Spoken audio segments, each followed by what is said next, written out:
ఒకసారి ఒక పేరెంట్ తన బాబుని తీసుకుని గురువుగారి దగ్గరికి వెళ్తుంది.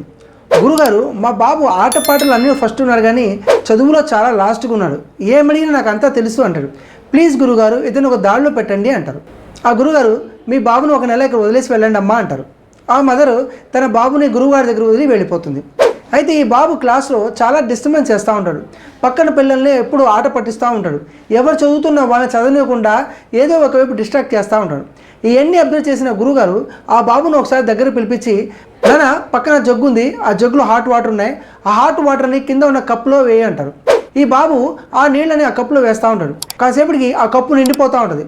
అప్పుడు బాబు అంటాడు, గురుగారు కప్పు నిండిపోతుంది అంటాడు. పర్వాలేదు వేయి అంటాడు. ఇంకా వేస్తాడు. కాసేపటికి కప్పు నిండిపోతుంది. గురుగారు కప్పు మొత్తం నిండిపోయింది అంటాడు. పర్వాలేదు నువ్వు వాటర్ వేయి అంటాడు. ఇలా వేస్తుంటే వాటర్ మొత్తం కింద పోతున్నాయి. గురుగారు మీ కళ్ళు కనబడట్లేదా, వాటర్ మొత్తం కింద పోతున్నాయని జగ్గు డబ్బేలని కింద పెట్టేస్తాడు.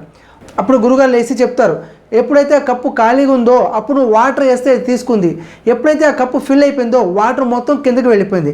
నీ మైండ్ కూడా అంతే. ఎప్పుడైతే నాకు అంతా తెలుసు అని నీ మైండ్లో ఉంటుందో నేను ఏం చెప్పినా నీ మైండ్కి ఎక్కదు. ఎవరు ఏం చెప్పినా నువ్వు అర్థం చేసుకోలేవు, చదువులో వెనకబడిపోతావు. ఎప్పుడైతే నేను కొత్తగా నేర్చుకోవాలి, లైఫ్లో ముందుకు వెళ్ళాలి అని దిగుతావో అప్పుడే నేను చెప్పింది నీకు అర్థమవుతుంది అంటాడు. మై డియర్ స్టూడెంట్స్, ఈ స్టోరీలో మీకు ఏమర్థమైంది? మీరు కూడా అంతే. నాకు అంతా తెలుసు, నేను ఏమైనా చేయగలను ఎప్పుడైనా ముందుకు వెళ్తే మీరు ఆ పనిలో సక్సెస్ అవ్వదు. నేను కొత్తగా నేర్చుకోవాలి, ఇంకా డెవలప్ అవ్వాలి అనుకున్నప్పుడు మాత్రమే మీరు లైఫ్లో ముందుకు వెళ్ళగలరు. Thank you for watching my video. Thank you. All the best. Take care. Bye bye.